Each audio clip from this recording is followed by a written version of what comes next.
If you could have any superpower in the world, what would it be? Maybe you'd want to swing from building to building like Spider-Man, or have super speed like the Flash. But with great power comes great responsibility. So before you start designing your superhero costume, maybe you could take some inspiration from comic book characters from the now and then.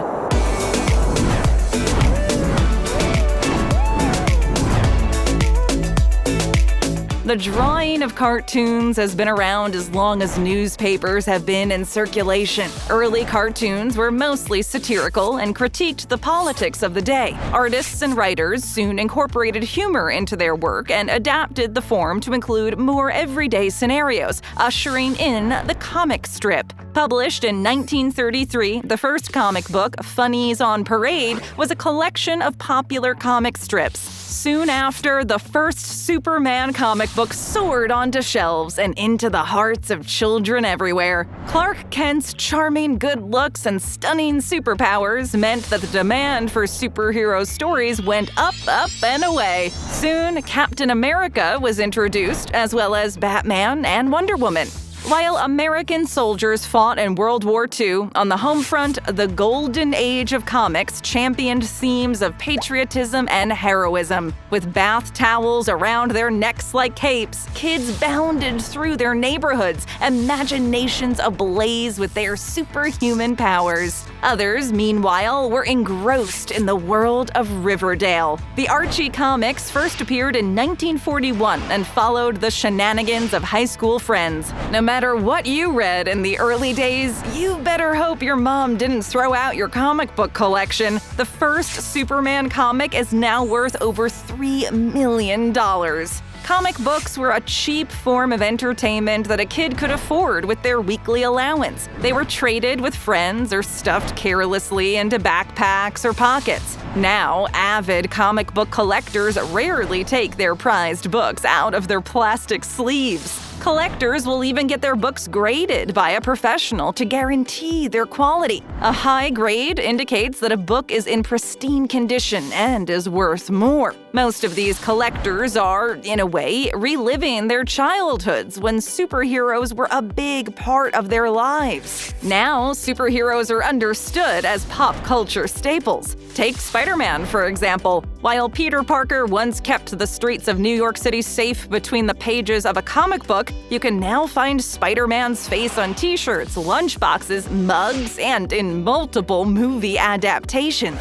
Back in the early days of comics, post-World War II, a rivalry developed between the two biggest comic book publishers, DC and Marvel. Their competition resulted in some of our most beloved superheroes. When DC introduced The Flash, Marvel responded with The Fantastic Four. DC brought together their most iconic superheroes to form the Justice League, and Marvel assembled the Avengers. For comic book artists, the superhero genre is perfect since characters' powers and capabilities defy real-world rules. To keep the story fresh, an artist could imagine new technology for Tony Stark to invent and incorporate into his Iron Man costume. Fans kept on coming back because they never knew where the story would lead. Artists also introduced new characters into existing storylines to gauge fans' response. Nowadays, those books with first appearances of characters are big money in the comic book trading world. The book in which Black Widow makes her debut could go for as much as $15,000, depending on its grade. In the 90s and early 2000s, the sale of comic books dropped due to the rise in popularity of a new trade paperback format. Comic book publishers started binding several issues together, creating a thicker book. Basically, these are considered early graphic novels. One of the most popular graphic novels of all time is Alan Moore's Watchmen, where he approaches the superhero trope through a darker, grittier lens. Comic books were once widely considered a silly way to entertain children. With the rise of graphic novels, people outside the superhero fandom now understood the literary merits of using comics to tell a story. Now, graphic memoirs like Persepolis and Fun Home owe their form to comic books, but deviate from the superhero genre completely. Even with the rising popularity of superhero movies and graphic novels, true fans still yearn to get together and celebrate their love of the good old-fashioned comic book.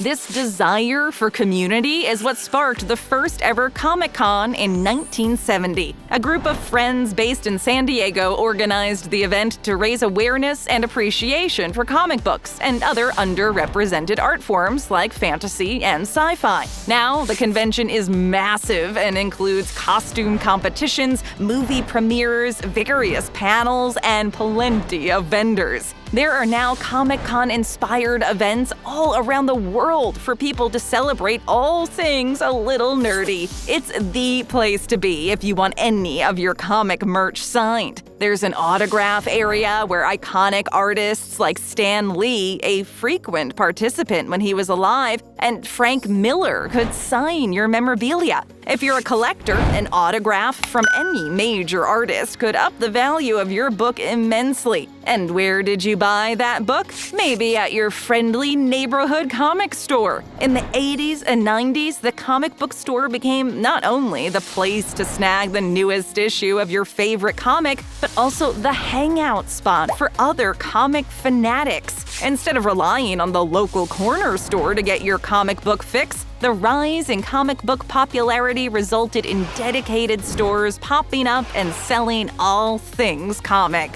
While reading comics is fun and all, some creators thought it might be nice to bring the comic book into everyone's home. Kids would wake up early on Saturday mornings to catch the lineup of cartoons that might include Archie and the Gang or Sabrina the Teenage Witch, who were first beloved comic book characters. Superheroes also made their way into people's living rooms. Some iconic cartoons included Batman and Spiderman, with their theme songs stuck in the heads of more than one generation. Cartoons based on comic books are still around today, but they're not as popular as they used to be. It might be because of the rise of live-action superheroes on screen. Look up in the sky. It's a bird. It's a plane. It's Superman, the first live-action superhero adaptation from the 1950s. If you watch the show now, the special effects are laughable, but back in the day, it was amazing to see Superman soar through the sky. The live-action Batman show from the 60s falls into the same category, but is looked back on as a precursor to the superhero content we see today. These shows appeared on network TV, but now streaming services have taken on comic book adaptations. You can find new episodes of Riverdale, the gritty reboot of the Archie comics, on Netflix. Also, Disney Plus has launched WandaVision and Loki, among others, setting a trend for limited series inspired by comic book heroes.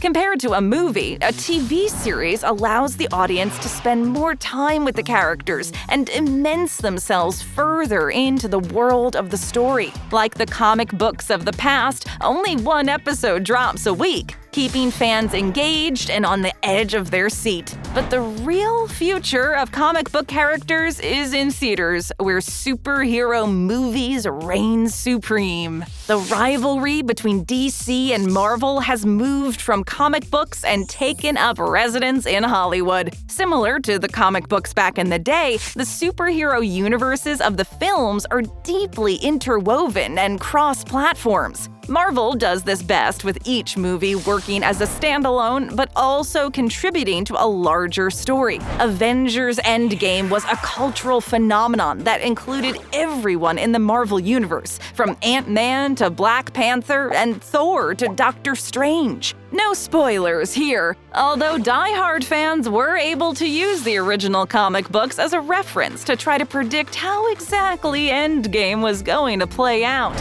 Throughout the years, there have been multiple film adaptations of original comics, one of the most notable being Spider-Man. People who came of age in the early 2000s will always cite Tobey Maguire as the only true Spider-Man. Kids nowadays, however, look to Tom Holland or the animated Miles Morales of Spider-Man Into the Spider-Verse. The Batman films have a legacy that spans decades, with Michael Keaton, Christian Bale, and Ben Affleck, among others, putting their own spin on the title role. It makes sense that the Batman you grew up with is your Batman. Fans throughout the generations will forever be locked in a debate over which Batman is the real Batman. For DC, movies tend to take on a darker tone and explore not just the hero, but also what it takes to be a villain. The Joker seems to be even more popular than Batman nowadays and is a fully realized character in films such as The Dark Knight Rises and, more recently, Joker. This demonstrates a shift in the audience. We no longer see good and evil only as portrayed in the golden age of comics. Now, through film, our superhero content examines the flaws of our heroes and extends some empathy towards the villains, too.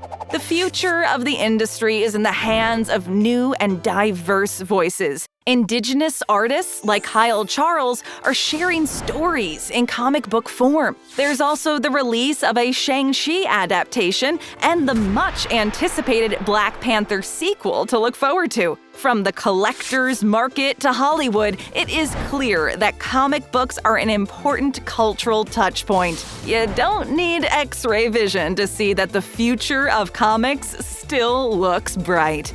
Thanks for watching, we truly appreciate it. Tap or click another great video, hit that subscribe button, and ring that notification bell.